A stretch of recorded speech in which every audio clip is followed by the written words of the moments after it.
The offseason is officially here, baby, and things are already moving and grooving. According to Jeremy Fowler, ESPN NFL insider, the New York Jets were in on Jerry Jeudy, the Denver Broncos wide receiver who was just traded to the Cleveland Browns in exchange for a fifth and a sixth. While the Jets didn't get Jerry, and by the way, I'm not really that upset about it because I didn't like Jerry. I thought there was better options for the New York Jets out there at wide receiver. But the thing I take away from what Jeremy Fowler said is the Jets are sniffing in the veteran wide receiver market for a trade to figure out to who they can add with Garrett Wilson on that offense. So that part I like. They didn't end up with Jerry Jeudy. Okay, who cares? So here's what we're going to do. I'm going to give you the top 5 wide receivers the New York Jets could trade for this offseason. And these are names that I believe are not impossible. They're not crazy names. There are names that have been talked about in trade discussions and possibilities. So let's go through the top 5 right here, right now on the show. And make sure you guys like the video, hit subscribe. I'm Paul Esden Jr., a.k.a. Boy Green, the New York Jets digital reporter for Heavy.com. Let's start off at number 5. T. Higgins. Now, you may say, Paul, what do you mean T. Higgins? Well, he was franchise tagged by the Cincinnati Bengals at about $21 million and change. That's a franchise tag number. But according to a bunch of insiders around the league, the Bengals could, in fact, trade T. Higgins. And there's a lot of intriguing things about T. Higgins that you can like. He's 25 years old, and he will be 25 heading into the season as well. He's on that 1-year, $21 million deal that's a franchise tag now. The Jets could trade for that player, and if they do, you're likely going to give him a long-term extension because you're giving up a significant asset in theory to go get T. Higgins. So Higgins is number 5 in the list. He's young. He's intriguing. I don't think he's reached his ceiling yet as a player. Statistically speaking, he's had 2,000-yard campaigns in his career, and they're very identical. There are 2021 and 2022, 74 catches in each of those years, just over 1,000 yards, and 6 touchdowns in that 2021 season, 7 touchdowns in the other. And he had 900 yards his first year, and he's coming off a campaign, quite frankly, that was one of his worst, quite frankly. It's career low in every major category in catches, yards, and touchdowns. He didn't play in a full season, but he's tantalizing. You're not really betting on what he did in the past. You're betting on what he can do in the future. He is number 5 on my top 5 wide receivers the New York Jets could trade for coming up in 2024. Let's go to another name, number 4. Deontay Johnson. According to Diana Rossini, the NFL insider for The Athletic, the Pittsburgh Steelers are, quote, open to listening to offers for Deontay Johnson. Now, he's an interesting player. He's in the last year of his deal. He's owed about $10 million in cash this year. Now, Deontay's interesting because he's had a lot of success. He's already played for 5 years in the league. His best year came in 2021. He had 107 catches, 1,100 yards, and 8 tutties. Every year hasn't been that bad. So you've had 59 catches, 680 yards, and 5 touchdowns. 88 catches, 900 yards, 7 touchdowns. That big season I told you about earlier. 86 catches, over 800 yards, and no touchdowns, which was kind of a weird anomaly. He's coming off 50 catches, 70 yards, and another 5 touchdowns. But the problem with Deontay, from the outside looking in, again, I don't cover the Pittsburgh Steelers on a day-to-day basis. There seems to be a couple of attitude issues. That kind of thing could potentially disrupt the locker room. So when you're trading for guys and adding them to the team, you have to make sure they're a right fit. So that is up to the Jets brass. Apparently, the Steelers are open to listening to offers in the last year of his deal, so you could trade for him and let him play out the deal or potentially do an extension as part of that trade. So the Jets got to do their homework. Remember, like another former Pittsburgh Steeler, Santonio Holmes, the Jets did their homework on the player, and that was someone that they were comfortable with. So they made a move to get a Deontay, or they back then to get Santonio Holmes, and that ended up working out. In my opinion, I really liked Santonio and all the things that he did for the Jets. But Deontay Johnson could be another one of those guys. Again, the Steelers are open to listening to offers. The Jets need a wide receiver. He's 27. He will turn 28 before the start of the 2024 season. Again, a very talented player, but you just got to make sure everything is right from that perspective. Let's go number 3 on this list. Now, you may say this player, San Francisco 49ers wideout Brandon Aiyuk, should be higher on the list. But my problem with Brandon is he's going to cost a lot. I think Higgins is going to cost a fair amount. I think Deontay Johnson will probably be a reasonable amount, probably a 4th or 5th round draft selection. When you go to Aiyuk, we're talking about premium assets. This may be a 2025 first. This could be a 2025 second and some picks this year. And with Aiyuk, unlike maybe some of the other guys on the list, he is heading into the last year of his deal. It's $14.1 million. He's 25, will turn 26 before the start of next season, and he's going to require a long-term deal. Now, that's going to have to affect the trade compensation in some way because you're going to have to be giving him a monster contract. That is what he's going to be looking for.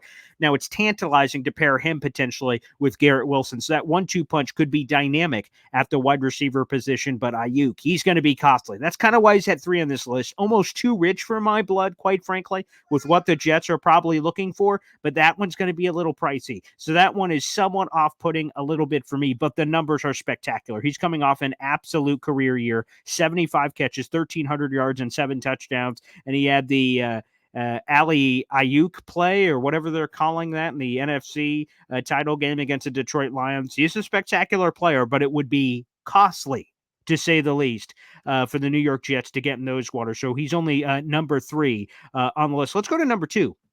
Courtland Sutton, a super reasonable guy. We just talked about at the start of the show. The Broncos already shipped off Jerry Jeudy, okay, to save some money. Now, you could argue, well, if they shipped off Jeudy, maybe that makes Courtland Sutton unlikely. And perhaps it does, or perhaps it's a fire sale and they're just slinging product. They're moving product to go about. And if they are, I'm the New York Jets. I'm calling about Courtland Sutton. The Jets were talking to the Broncos about Jerry Jeudy. Jeremy Fowler said that. Stay on the phone and ask about Courtland Sutton. That's my perspective on it. Now, he's only had 1,000-yard campaign in his career. That was back in 2019. So he's been mitigated by some, awkward quarterback play over the last handful of years. But he's coming off a 10-touchdown season. He's a big body. That part is incredibly intriguing. He's probably going to go in that 4th round range, maybe even less if Jeudy went for a 5th and a 6th considering the age. Maybe you can get Courtland for something in that range as well. He's a realistic option for the New York Jets. He's one that fits the profile. He's under contract for the next 2 years. That, to me, also fits some of the windows that we're talking about here from that perspective on Courtland Sutton. He's due $13 and $14 million in cash over the next 2 years. So 13 this year, $14 million next year. 28 years of age. He's the right age. He's the right in terms of the reality. He could make a lot of sense. Courtland Sutton, number 2 on the list for me. Let's go to number 1. Keenan Allen, baby. I'm interested. Now, Diana Rossini said that the Chargers are open to listening to offers on, multiple veteran players. And she mentioned some of the pass rushers like Bosa and Mack. But if they're talking about veteran players, one veteran player I would do my homework on is Keenan Allen. He is a spectacular player. He's owed $23 million in cash this year. This is the last year of his deal. He's 31. He will turn 32 ahead of the 2024 season. The numbers are obviously really good. He's coming off a 108 catch, 1,200 yards, 7 touchdown campaign. He's had a lot of great seasons.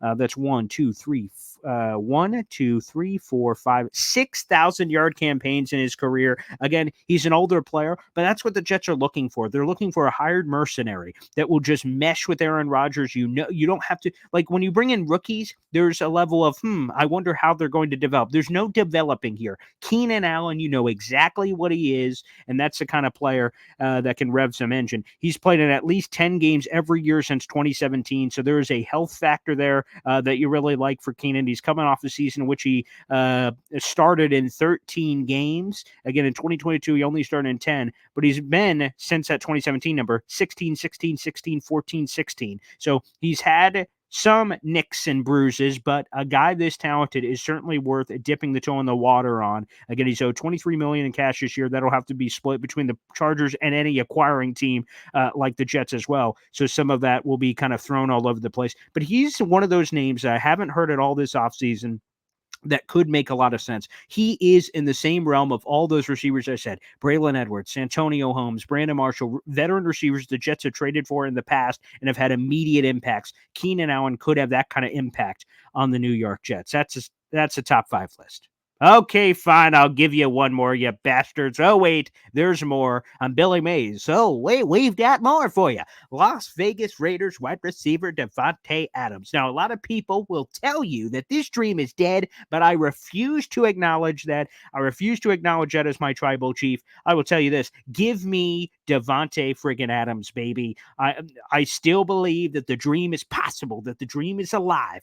And it's all about this. The Raiders don't have a quarterback. We don't know who the hell is playing quarterback. Jimmy Garoppolo is going to get cut. You got Aiden O'Connell out there. He doesn't inspire a lot of chutzpah. If they get a dynamic quarterback, maybe that will end the dream finally. The final nail in the coffin for any of the Devonte Jets rumors and possibilities. But until they do, I'm going to keep pounding the friggin' drum for Devonte Adams. It's reasonable money this year. He's 31 years of age, okay? He's owed $17 million this year. He's still got 3 years left on his deal, but the numbers jump up significantly heading into 2025, 2026 at $36 million a pop in each of those 2 seasons. Those are massive numbers, and that's got to be part of the evaluation process if you're the New York Jets potentially going in. But he's the receiver. Out of all these guys I named on this list, that has the most production, the automatic chemistry with Aaron Rodgers. He is dynamic. I'd be curious to see what it would cost to pry him away from the Las Vegas Raiders, because he would be dynamic. And all of these guys, of course, would be wonderful compliments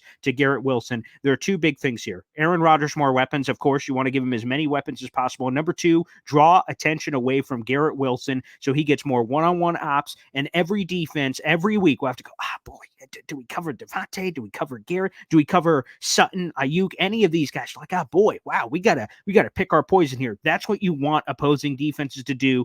The Jets need guys that the defense has to go, wow, we got a game plan for that guy. And there's a couple on the roster, Breece Hall, Garrett Wilson, but we need more on this team. So Devonte Adams, the bonus, the extra, the 6th man off the bench on this list, I had to throw him out there. So let me recap the list. Number 5, T. Higgins, Cincinnati Bengals. Number 4, Deontay Johnson, Pittsburgh Steelers. Number 3, San Francisco 49ers wideout Brandon Aiyuk.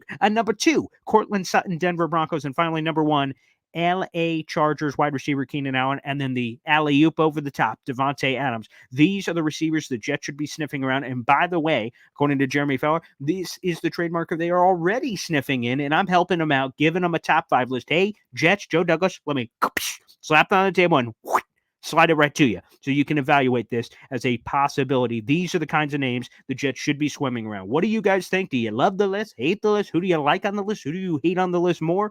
Give us all the comments in the YouTube description, or YouTube comment section down below, and we'll get interactive with you. Those are my top 5. Who is there somebody I missed on the list that you'd like to see the New York Jets pursue? Again, this is trade possibilities for the New York Jets. Let us also know in the comments down below. Like the video, hit subscribe. We're live every single morning at 7:30 a.m. right here on youtube.com/BoyGreen25, baby. We'll see you next time. Take care.